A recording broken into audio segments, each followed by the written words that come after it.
Apakah suara saya terdengar ya? Terdengar ya? Ya, baik. Sebentar ya.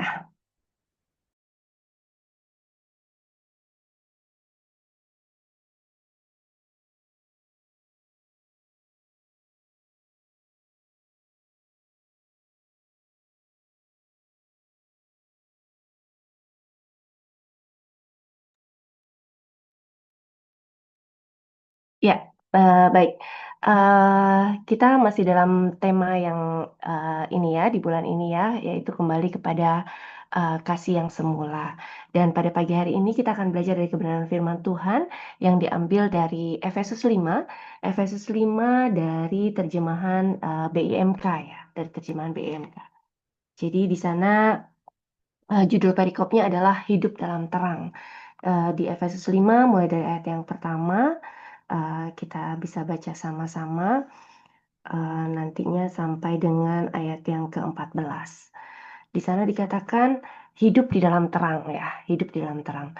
Kalian adalah anak-anak Allah yang dikasihinya. Sebab itu kalian harus berusaha mengikuti teladan Allah, katanya di sana ya. Hidupmu hendaknya dijiwai oleh kasih, seperti Kristus pun mengasihi kita. Ia mengorbankan dirinya untuk kita sebagai suatu persembahan yang harum dan menyenangkan hati Allah. Jadi kita harus ingat ya, sama-sama ingat ya bahwa kita adalah orang-orang yang sangat dikasihi oleh Allah. Amin, Bapak Ibu Saudara. Kita adalah orang-orang yang sangat dikasihi oleh Allah. Itulah dasar bagi kita, kekuatan bagi kita untuk kita bisa berusaha untuk mengikuti apa yang menjadi teladan Allah gitu ya. Yaitu bahwa Yesus sudah mengorbankan dirinya untuk kita dan demikian pula harusnya kita bisa mengasihi sesama kita juga gitu ya. Kalian umat Allah, sebab itu perbuatan-perbuatan yang cabul dan yang tidak senonoh ataupun keserakahan tidak patut di tengah-tengah kalian, gitu ya.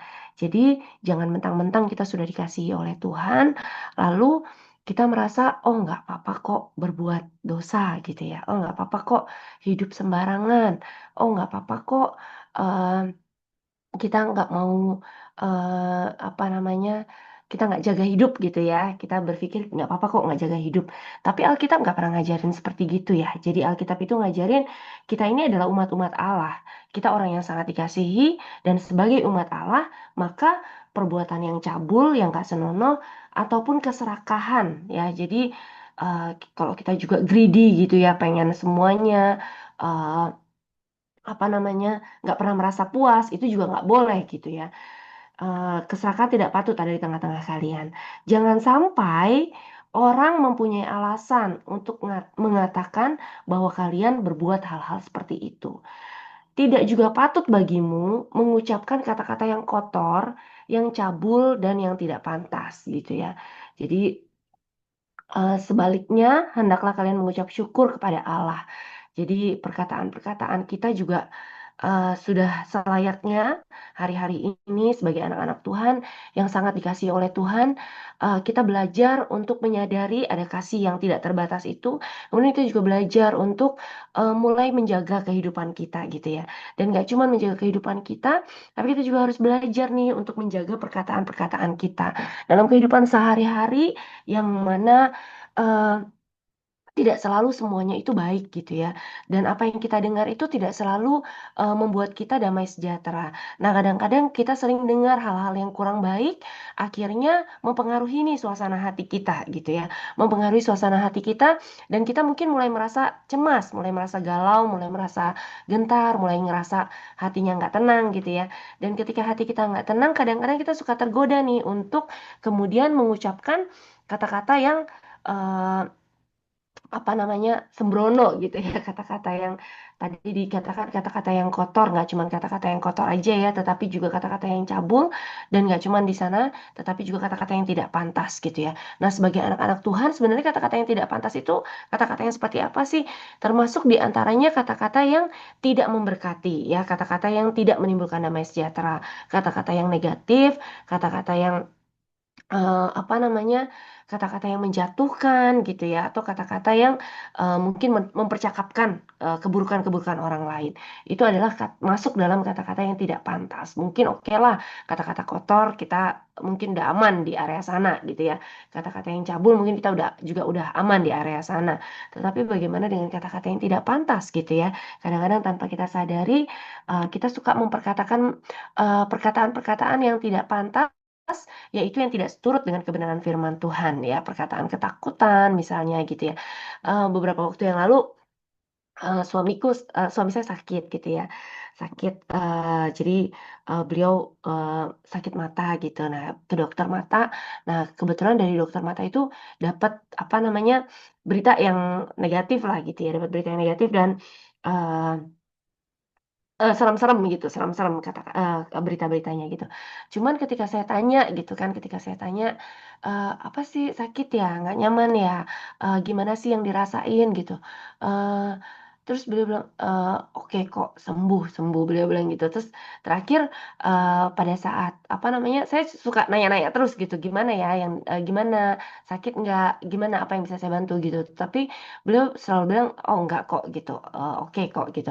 Nah, pas kami lagi jalan gitu ya, terus abis itu, beliau bilang, "Sebenarnya sih ini, apa namanya, kalau mau jujur ya ini sih sharing aja," kata beliau, "kalau mau jujur ya memang, apa yang dibilang dokter itu serem-serem. Udah gitu, apa namanya, Mmm, ya yang dirasakan memang, kurang nyaman kata beliau, tapi setiap kali mau menceritakan hal itu katanya, seperti ada yang nahan gitu, seperti ada yang nahan. Nah, jadi sebenarnya di sini kita belajar ya, oh, iya saya mengerti, iya ya, itulah, pentingnya kita sebenarnya memfilter ya, memfilter apa yang secara jasmani mungkin kita rasakan, secara, daging mungkin kita alami, tetapi kita punya pilihan nih untuk kita mau memberikan kuasa kepada hal yang nggak enak itu, atau memberikan kuasa pada hal-hal yang negatif itu, atau kita mau belajar untuk menaklukkan pikiran, perasaan, dan kehendak kita pada eh, firman Allah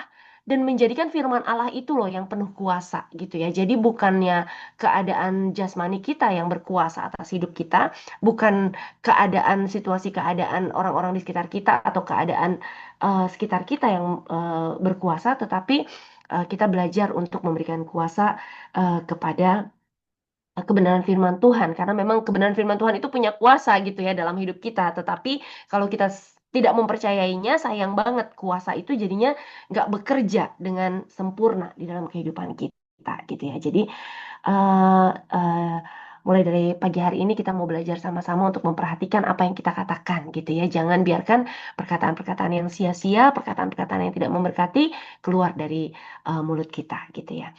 Jadi sebaliknya hendaklah kalian mengucap syukur nih kepada Allah katanya gitu ya. Ketika kita mulai merasa hal-hal yang nggak baik, ketika kita mulai merasa ada satu ketakutan gitu ya, kita ubah itu menjadi sebuah ucapan syukur ya. Kita change worry into worshiping gitu ya. Kita ubah setiap kekhawatiran kita, ketakutan kita, kegentaran kita, eh, rasa tidak enak di dalam hati kita dengan mengucap syukur akan Tuhan. Eh, ayat yang kelima dikatakan, perhatikanlah baik-baik orang yang berkelakuan cabul atau tidak senonoh atau serakah. Kelakuan seperti itu sama saja dengan menyembah berhala. Nah, rupanya eh, apa namanya, orang yang berkelakuan cabul, nggak senonoh, serakah juga termasuk ya. Itu ternyata sama dengan menyembah berhala ya. Jadi bagi Tuhan, motivasi di dalam hati kita itu sangat penting gitu ya. Orang itu tidak dapat menjadi anggota umat yang diperintahkan oleh Kristus dan Allah. Janganlah kalian tertipu oleh percakapan-percakapan yang kosong, sebab hal-hal inilah yang menimbulkan murka Allah terhadap orang-orang yang tidak taat kepadanya. Jadi janganlah berhubungan sama sekali dengan orang-orang semacam itu. Ih, ngeri ya. Jadi jangan tertipu oleh percakapan-percakapan yang kosong. Nah, itu tadi orang-orang yang suka ngomong-ngomong yang apa namanya, suka ngomong-ngomong yang kosong, suka ngomong-ngomong yang tidak sesuai dengan kebenaran firman Tuhan, yang cuma suka banyak ngomong tapi nggak ada isinya gitu ya, atau nggak sesuai dengan kebenaran gitu ya. Itu dibilangnya jangan berhubungan sama sekali dengan orang-orang semacam itu gitu. Jadi kita belajar ya, supaya tadi kitanya sendiri nggak menjadi orang yang suka omong kosong atau menjadi orang yang eh, apa namanya, mengeluarkan kata-kata yang tidak sesuai dengan kebenaran firman Tuhan gitu ya. Kosong itu artinya perkataan-perkataan yang hampa atau perkataan-perkataan yang tidak sesuai dengan kebenaran gitu. Nah, kitanya belajar untuk tidak melakukan hal itu dan kita juga belajar untuk memperhatikan dengan siapa kita bergaul gitu ya. Karena dengan siapa kita bergaul itu pengaruh banget gitu. Kalau kita suka bergaul dengan orang-orang yang negatif, kalau Pak Susilo dulu suka bilang ya, burung emprit itu bergabung sama burung emprit gitu. Jadi orang-orang yang suka ngomong yang negatif akan cenderung bergaul dengan orang-orang yang suka juga ngomong yang negatif gitu. Orang-orang yang suka membicarakan ketakutan, membicarakan kekalahan, membicarakan apa namanya, masalah gitu ya, akan cenderung cari orang yang sefrekuensi dengan mereka gitu. Tapi pada akhirnya kalau kita bergaul dengan orang-orang seperti itu, kita yang tadinya nggak begitu pun bisa jadi ketularan gitu, bisa jadi kebawa karena dengan siapa kita bergaul itu eh, sangat mempengaruhi kemudian pola pikir kita, pola kita bersikap gitu ya. Saya ingat dulu waktu saya kecil, mama saya tuh suka bilang apa namanya, hidup itu harus prihatin kata mama saya gitu ya, jadi nggak boleh terlalu bahagia, ketawa nggak boleh kencang-kencang karena kalau ketawa kencang-kencang nanti berapa hari lagi ini apa namanya, berapa hari lagi mungkin kita akan sedih gitu. Itu kepercayaan-kepercayaan yang diterima secara turun temurun yang tanpa disadari itu bisa menjadi sebuah false belief gitu ya, bisa menjadi sebuah kepercayaan yang salah karena dulu waktu awal-awal menikah terus terang saya itu takut gitu bahagia. Jadi kalau misalnya ada hal baik datang ke dalam kehidupan saya, sedemikian rupa itu mempengaruhi saya sehingga membuat saya merasa bahwa aduh bentar lagi ada keadaan yang nggak enak apa nih gitu, udah waspada duluan gitu. Kenapa bisa seperti itu? Karena omongan yang selama ini sudah saya terima gitu ya. Juga kadang-kadang mama saya suka bilang gitu ya, uang itu seperti air ngalir aja gitu ya, uang tuh selalu wes-wes, selalu habis terus gitu. Nah, karena itu ini bukan bermaksud mengatakan mama saya nggak baik, enggak gitu ya. Cuman eh, mama saya itu mama yang terbaik dari Tuhan. Cuman ada pola pikir yang salah, ada perkataan-perkataan yang salah yang tanpa mama saya sadari, mama saya pun mungkin korban dari generasi sebelumnya gitu ya. Yang tanpa mama saya sadari kemudian dipass on ke next generation, dipass on ke saya gitu. Nah, di awal menikah sama juga, saya juga berpikir, aduh aku nih nggak bisa nabung, uang itu seperti air, terus mengalir gitu. Jadi akhirnya benar-benar nggak punya tabungan karena kita percaya di sana gitu. Nah, mulai harus mengubah nih apa yang kita percayai, mulai percaya bahwa ada hikmat Tuhan, ada pikiran Kristus yang menolong saya untuk saya bisa mengelola segala sesuatunya dengan baik. Saya cakap melakukan segala sesuatunya dan itu dibutuhkan waktu gitu ya untuk bisa menerobos pikiran-pikiran yang salah gitu ya. Jadi dikatakan bahkan firman Tuhan tegas banget ya bilang jangan berhubungan sama sekali dengan orang-orang semacam itu karena bahaya mempengaruhi pola pikir kita. Kalian sendiri dulu berada dalam gelap.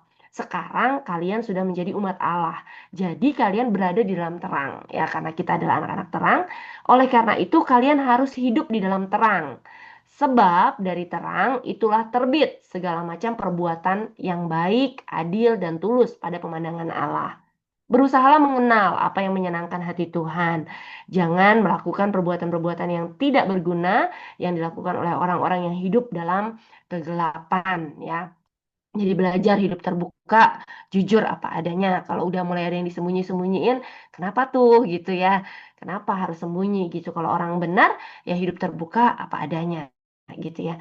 Sebaliknya, hendaklah kalian menelanjangi hal-hal semacam itu. Jadi seharusnya kita kalau ada orang-orang yang hidup dalam kegelapan, kita tahu ada orang benar, orang orang Kristen, orang yang percaya Tuhan Yesus, tapi masih hidup dalam kegelapan ya kita harus telanjangi kata firman Tuhan ya. Telanjangi hal-hal semacam itu sebab hal-hal yang mereka lakukan dengan sembunyi-sembunyi itu untuk dibicarakan pun sudah memalukan ya. Jadi eh, mau ngomongin hal itu pun udah memalukan. Segala sesuatu yang disoroti dalam terang akan kelihatan dengan jelas sebab semua yang dapat dilihat dengan jelas adalah terang. Itulah sebabnya dikatakan bangunlah hai engkau yang tidur dan bangkitlah dari kematian, dan Kristus akan bercahaya atasmu.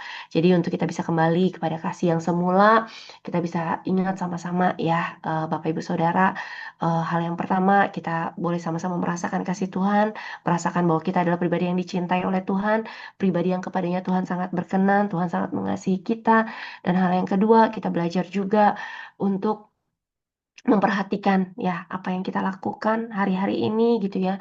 Jangan biarkan kita hidup di dalam gelap, jangan biarkan kita memperkatakan perkataan-perkataan yang sia-sia, perkataan-perkataan yang tidak sesuai dengan kebenaran firman, yang mana kalau perkataan tidak sesuai dengan kebenaran firman itu artinya kita juga memperkatakan perkataan-perkataan yang gelap gitu ya. Tapi kalau kita hidup dalam kebenaran firman, maka kita hidup di dalam terang, kita juga memperkatakan perkataan-perkataan yang terang, perkataan-perkataan yang sesuai dengan kebenaran firman Tuhan, perkataan yang memberkati, memperkatakan janji-janji Tuhan, memperkatakan kebaikan Tuhan, mengucap syukur atas apapun yang Tuhan lakukan dalam kehidupan kita, dan kita juga belajar untuk hidup di dalam kebenaran. Ya, sekian, Tuhan Yesus memberkati kita semua.